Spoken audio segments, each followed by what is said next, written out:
Dean, hello. Hey Greg, How are you? I'm very well, sir. How you doing? Not bad, not bad at all. Well, obviously, big thank you for giving up your time today. I know you're a busy guy. My pleasure. Good to speak. Good, good, good. Well, look, Dean, just to kind of set the scene, because there's hopefully an awful lot of search folk and recruitment folk watching this. The whole idea is basically I suppose we're calling it a walk in the shoes. So the whole idea is to be frank, get a kind of private view of you and what you're thinking during a sort of the search process. So if you don't mind, if you could be as vulnerable and as raw as you possibly can, that would be great. Happy to be, honestly. Awesome. I Good, find good. it Well, harder look, to be anybody else other than myself, Greg. So you'll get that. yeah, probably just before we start, Dean, I should probably just share a couple of introductions. So my name's Greg. I'm the co-founder and CEO of Ally, and we're an offshore and outsourcing a research function for recruiters and search folk. But this is more about you, Dean. So if you wouldn't mind just giving us a bit of a view about you and your background, that'd be great. Absolutely. So my name's Dean Curtis. I'm Group Managing Director at LexisNexis Risk Solutions. So we're one of four divisions of RELX, which is a FTSE 15 data and technology business, former publisher Reed Elsevier. My role in Risk Solutions is I manage and lead two businesses at the moment, one in energy and petrochemicals data and another in aviation. I also sit on the leadership team of the division, so that's about just over 3.5 billion in revenue. 9,400 people. I have 1,250-ish in the organisations which I'm responsible for. And that's pretty much me. I have a background in banking, a small background in professional sport, and I moved into data and technology back in 2004 in the early days of risk and compliance. Just to catch you unawares, you've got a bit of a background in football as well, if I remember correctly. Is that right? I have indeed, yes. Yeah, so I played a little bit when I was younger and then stopped, and then I took a bit of a career break from the city to go back into professional football as a football coach. Awesome. Well, that's where the conversation ends with me, of course, because as you know, I know nothing about football. So we should probably business. So the first question is really all about you. It's kind of almost as a person, really, and obviously linked to your position. Let's just say when you first get the budget, and that first moment when you're handed the budget by the board and it's a significant hire, what's going on inside your head when you start the whole search process? What's going on inside Dean Curtis's head? Business is a lot more fast paced than it used to be, right? And if you think about digital transformation in particular, a lot of businesses are continually evolving, and I think COVID has also accelerated that. So one of the first things is clearly to have a view of the talent and capabilities that you have in your organization currently, and then begin to think about the gaps between that and where you're going as an organization in your strategy. Most businesses are doing new things or different things than they were 3 or 4 years ago. And with that comes a range of experiences and skills, technical skills that you may or may not have, even in consistent roles, sales director, marketing director. Those disciplines have changed a bit, right? And then in addition, clearly for me, culture is the most important thing in the businesses that I lead. It's the one differentiating thing, and culture and people are why businesses succeed ultimately, is my own opinion. So I'm also very, very big on behaviours. In the organisations I lead, we hire people based on personal behaviours and the things that they show in terms of what makes a great person that works for the brands that I lead, really. So there's a few things there, right? It's the capability transition, because there's, every time you hire, you've got an opportunity to raise the bar and bring in new experiences and skills that are important for where the business is going. But then you also want some consistent behaviours of, is this person going to fit in? And that's not necessarily a bias around anything to do with diversity, quite the reverse. What we're looking to do as business is innovating more is to get more different backgrounds and perspectives into our organisation, but the ultimate values and behaviours of that person need to be reasonably consistent with what we we do. I won't go into them, but in detail, because anyone interviewing would get an advantage. But I guess, you know, things like, you know, we value passion. You know, people really want to be there. How much do they want to be part of the job? It's not just a job. And there are other key things that we're big on, like curiosity. Curiosity is a trait of every high person. So we have interview questions to say, you know, let's measure this person's curiosity, whether they're collecting content as an editor. You know, curiosity is important, and sales curiosity is one of the most important traits that a salesperson can have, as an example. So there's a few things there in terms of how we piece that together, and it can be different for each role.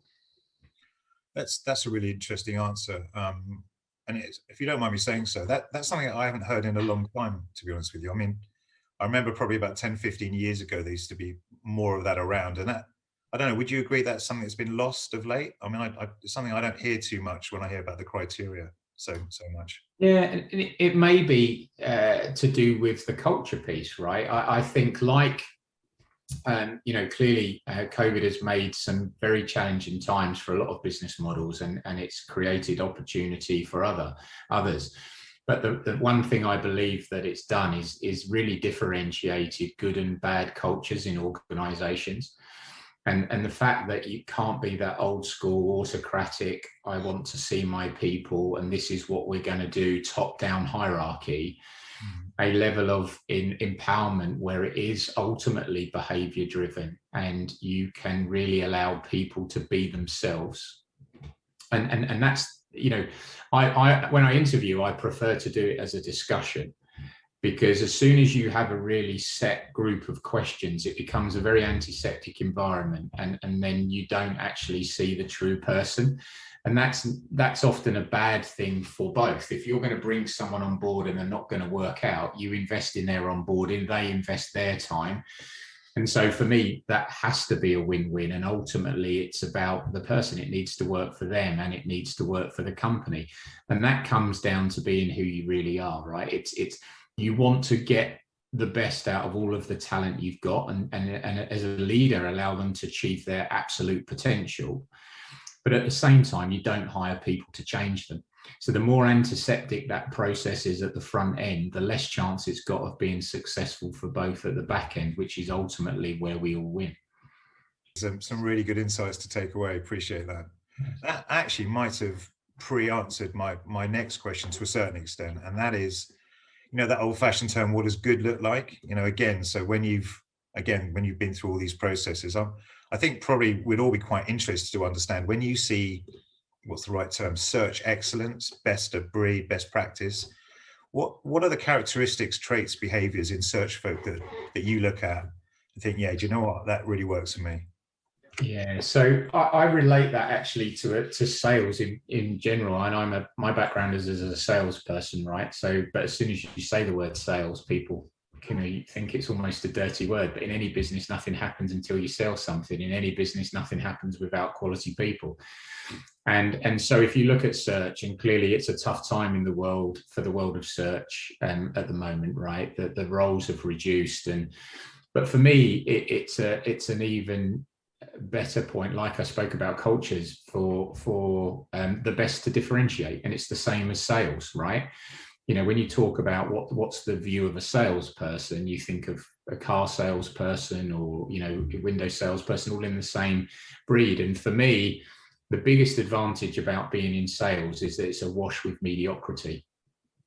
And I would say, honestly, the same about recruitment. And I won't say search, but recruitment more generally. Mm-hmm. And the search firms that I value and provide are in that 0.5% that truly differentiate. And those skills and that excellence is even more valuable now than it is in a rising market, right? And so, you know, what does that look like? Well, first of all, it's a massive, deep understanding of my businesses, and they are different.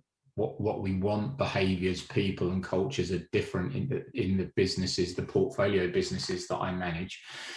And I think it's really, really important that the best search firms that I use and have relied on over a number of years really understand the businesses now and what we're trying to achieve. And that's everything. That's culture, that's behavior, that's organizational structure, that's capabilities needed to be able to execute on our strategy. So that's one thing. The second thing is they really know the markets, right? The biggest advantage that a search person gives me is that absolute focus, dedication of quality, and almost referenceability in the market, right? Where it's not just a search on LinkedIn in 2 minutes. You know, it's a good understanding of a brief driven by data, and then other people that the organization has known in markets over a period of time, because that has a huge impact on our business, right? It saves time, not just in the process itself, but in the longer term, by knowing, you know, good people know good people. And there's often this kind of network effect of, you know, how well do you know this person? What were they like? Strengths and weaknesses. Because everybody gets hired because they're really good at something, but everybody has weaknesses as well, right? The key is to dial up those strengths and work on the weaknesses. And, you know, in the process, you almost need to be very, very clear on those. You know, I've given people jobs or hired people in the last year where their technical capability to do the job perhaps hasn't been ideally what I'd have liked it to be. But the fact of who they are as a person and the trustworthy nature of that if they've had a problem, they're going to be open and come and ask me. I'm able to work with that, coach and develop, because not everybody, for most roles, not everybody ticks all of the boxes. So you've got to make that decision. And I think that the best search firms help you make that decision based on their deep knowledge of the candidates they're putting forward, rather than just trying to fill a position. Thank you for that. Understood. But I'm just going to challenge you on something there. I mean, talking about culture, it's one of those sort of almost kind of mythical, slightly intangible, not mythical, more intangible, sort of hard to describe. How would a search firm or individual understand your culture? I mean, maybe some practical advice on how does one determine your different businesses?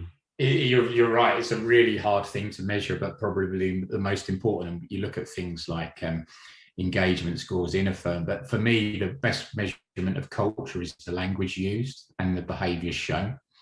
And it's like, you know, people can talk about values and you walk into a reception and you see them listed but there's a very big difference between values and behaviours, right? Values are what you want to be, behaviours are what you're doing. So for me, it's about what you're doing. And that's why we have in one of our businesses 6 behaviours that we kind of live and breathe by. And it sounds a bit corny, but it's true. And we hire people on those 6 behaviours, and our search firms know what they are. Okay. They're able to get a view of those. You know, like I mentioned earlier, curiosity and courage, and there are things you can do in the process to pick those out pretty quickly. And you don't want somebody to try and get a job, right? You want somebody to be themselves, because the way ultimately we will get the best out of that candidate and they will get the best from themselves is for them to be the best version of themselves, not try and get a job because they need a job and fit into the environment that they're coming into. I genuinely write a note to every member of staff that we hire and tell them not to fit in. That's not why we've hired them. So you're right, it's a really difficult thing to measure, but for me, it's about language used and behavior in terms of how you're able to find that fit.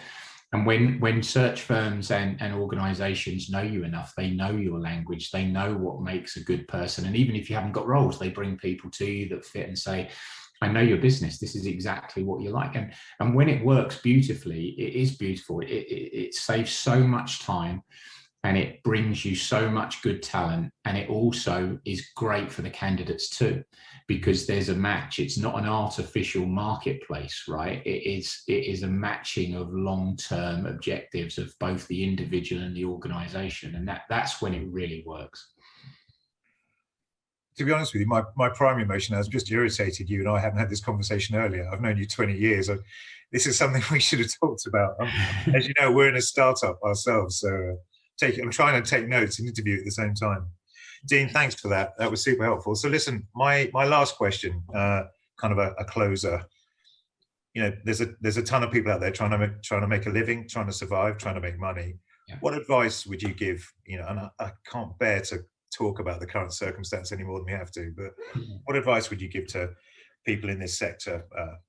What would you say? Yeah, well, first of all, I think being careful how you measure your own success in an environment like this is really, really important, because overnight, pretty much what success looked like changed pretty significantly. Yeah. Your financial projections, or what the scoreboard says, or what budgets were, either became unrealistic up or down, depending on the industry you were in, right?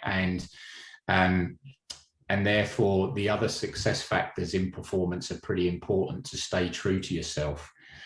And for me, it's making sure you understand why you're different to everybody else and how you deliver value, and that hasn't changed, right? In fact, you could argue that the value that you delivered, that was differentiated value, how do you help someone solve their problem better than anybody else, hasn't changed. And the value of solving that problem arguably has gone up, right? Because a lot of organizations have got less hires, but they need to be right. And you don't want people that aren't going to work out, because budgets are going to be tight over the next 2 or 3 years. And therefore, your ability, every single opportunity to bring in talent into your organization is an opportunity to be able to accelerate the skills and capabilities you've got to execute on your strategy and financial objectives. And as a result of that, that's when being good and excellent at something really makes a difference, like that top 0.5% in sales. So there's an element of trust and confidence, and I wouldn't go chasing. I would try and be true to who you are and what you stood for as an organization. Some of that may need to adapt based on how marketplaces have changed, but not necessarily the economics of the marketplace, right? But how businesses hire, the cultures, how the businesses operate, rather than what you did as a search organization. So that would be my view there. Dean, I'm going to stop there. There's almost more than I can cope with. I don't know how anyone else is. There's so much value. Sorry. Insight. You talk about value, and I'm going to say I think comfort as well. So thank you very much. Thank you, Greg. There's probably one other thing I would bring out, which is around the actual hiring process internally, right? I wonder, in search firms, how many of the people they talk to, even at senior levels, have ever been trained or have ever had any coaching on how to interview someone, apart from sitting and watching someone else do it. And in most organizations in data and technology, the biggest asset that any organization has, but the most expensive asset, is often people. And we can bring in lots and lots of people, hiring managers at different levels of the business, and none of them have had any support and training over how to hire those people. And I think that that's pretty amazing, really, right? And good search firms support that process by the understanding of the business. But there's also an obligation on the firms themselves to support new managers and developing managers in talent acquisition. And it's probably a gap across the industry for whatever reason. And when looking at it, it just seems crazy that gap is never addressed. I think it's a massive point. I know from my personal experience, we wake up in the morning, go to bed at night, trying to provide high quality data which supports the search and recruitment process. And one of the biggest complaints we get is our clients process, which is essentially poor, which obviously impacts enormously all our effort, our clients' effort, and ultimately the result. Quite a sensitive one, isn't it? Going back to your client and perhaps challenging that process, but it seems like this is one of, if not the biggest elephant in the room, potentially. Yeah. And that comes back, Greg, to what we was talking about, the confidence in the business model, right? You teach people how to treat you. And a good search firm would probably almost bully me a little bit in terms of the process, to say, for you to get the best results, this is what you need to do differently. And I think that's a very credible thing for a search organization to do, to help get the best ultimate result for the customer, which is obviously what we're here to do. Absolutely. Dean, I'm going to say thank you again. That was awesome. I really appreciate your time, and good luck with your talent acquisition. Good luck with everything. My pleasure, Greg. Good to speak. Okay. Cheers. Bye, Dean.